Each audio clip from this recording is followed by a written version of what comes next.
नमस्कार प्यारे दोस्तों, कैसे हो आप सभी। उम्मीद करती हूँ कि बहुत अच्छे होंगे और अच्छे से पढ़ाई कर रहे होंगे। देखिए दोस्तों, यहाँ पे हम देखते हैं, स्टार्ट करते हैं क्वेश्चन को। ठीक है, फर्स्ट क्वेश्चन है हमारा कि कौन सी रचना है जो नागरीदास की नहीं है। ठीक है दोस्तों, आपको बताना है कौन सी रचना है यहाँ पे जो नागरीदास की नहीं है। ठीक है, तो बताइए। गोपी प्रेम प्रकाश है दोस्तों, इश्कलता, फाग विलास, रसिक रत्नावली, इन चारों में से कौन सी है जो इनकी नहीं है। तो दोस्तों इश्कलता है, ये नागरीदास जी की नहीं है। ठीक है, आप इसको याद रखिएगा। देखिए सेकंड क्वेश्चन, देखिए इसमें क्या पूछा गया है। समेत शिखर छंद है, इसके रचनाकार कौन है। ये रचना है दोस्तों समेत शिखर छंद, इसके रचनाकार है, उनका नाम क्या है। ठीक है दोस्तों, तो ये है बृंद कवि की। ठीक है, आप इसको याद रखना, बृंद कवि की रचना है। घनानंद कवित है, इसके संपादक कौन है। दोस्तों इसके संपादक का आपको नाम बताना है, घनानंद कवित के संपादक का नाम। ठीक है, तो आप इसको कई बार कर चुके हो, विश्वनाथ प्रसाद मिश्र है। ठीक है दोस्तों। आचार्य रामचंद्र शुक्ल ने किसके संबंध में कहा कि बोलचाल की चलती भाषा को ज्यों का त्यों रख देना इस कवि का लक्ष्य रहा है। देखिए दोस्तों, कौन से कवि के लिए इन्होंने ये बात कही है आचार्य रामचंद्र शुक्ल ने कि बोलचाल की चलती हुई भाषा को ज्यों का त्यों रख देना इस कवि का लक्ष्य रहा है। तो कौन से कवि का ऐसा लक्ष्य रहा है दोस्तों, किसके लिए कहा है, देख लेते हैं। घनानंद, आलम, बोधा, ठाकुर, किसके लिए कहा है ये। तो दोस्तों ठाकुर के लिए कहा है आचार्य रामचंद्र शुक्ल जी ने ये कि बोलचाल की जो आम भाषा थी उसको ज्यों का त्यों रख देना इस कवि का लक्ष्य रहा है। ठीक है। राबिर रूप की रीति अनूप, नयो नयो लागत ज्यों जो निहारे। दोस्तों ये पंक्ति कई बार दी जाती है और पूछा जाता है कि किसकी है। ठीक है, तो आप सभी जानते होंगे कि ये किसकी है, बहुत ज़्यादा प्रसिद्ध पंक्ति है, बार बार पूछी जाती है दोस्तों, घनानंद की है। ठीक है, देखिए दोस्तों इस क्वेश्चन में पूछा गया है कि बोधा की कविता में भाषा की स्वाभाविकता है। किसने कही है ये बात बोधा के लिए कि इसकी कविता में भाषा की स्वाभाविकता है। बताइए, डॉक्टर नगेंद्र ने, बच्चन सिंह ने, देव ने या फिर बोधा ने। तो दोस्तों ये पंक्ति कही है किसने, डॉक्टर नगेंद्र ने। ठीक है, आप इसको याद रखिएगा, डॉक्टर नगेंद्र ने कही है। देखिए नेक्स्ट क्वेश्चन, देखिए जल्दी से। इसमें क्या पूछा गया है, किसने कहा कि बिहारी को ग्रामीण संस्कृति के प्रति घृणा थी। दोस्तों ये किसने कहा है कि बिहारी को ग्रामीण संस्कृति के प्रति घृणा थी। बताइए, डॉक्टर नगेंद्र ने, धीरेन्द्र वर्मा ने, बच्चन सिंह ने या कोई नहीं। बताइए आप, किसने कहा है कि बिहारी को ग्रामीण संस्कृति है उससे घृणा थी। तो दोस्तों ये कहा है बच्चन सिंह ने। ठीक है,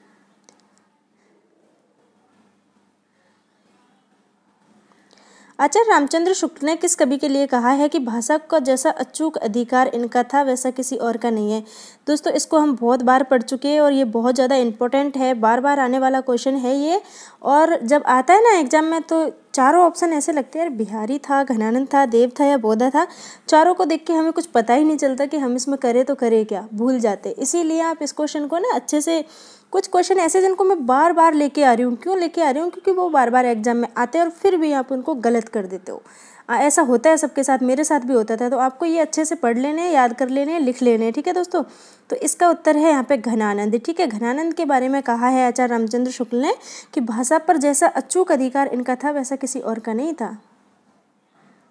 देखिए, आलम किसके प्रेम में मुसलमान हो गए। बताइए दोस्तों, ये आलम है ना, ये मुसलमान नहीं थे, लेकिन ये किससे प्रेम करते थे, जिनके चक्कर में आके ये खुद मुसलमान हो गए। तो बताइए कौन है वो। सुजान है, शेख रंगरेजीन है, सुभान है या फिर काम कंदला है।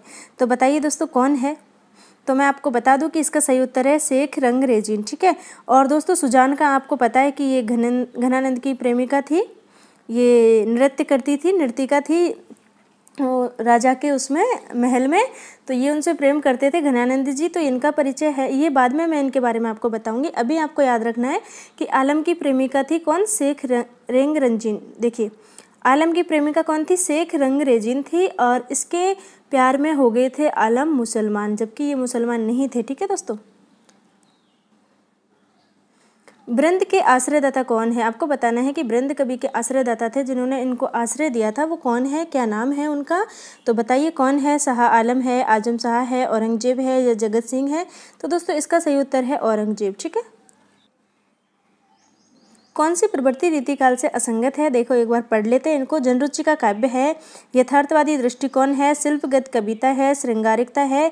देखिए दोस्तों ये तीन ऑप्शन बिल्कुल सही है, ये फर्स्ट ऑप्शन है ये यहाँ पे गलत है। रीतिकाल का जो काव्य था दोस्तों उसकी प्रवृत्ति जनरुचि के काव्य की प्रवृत्ति नहीं थी।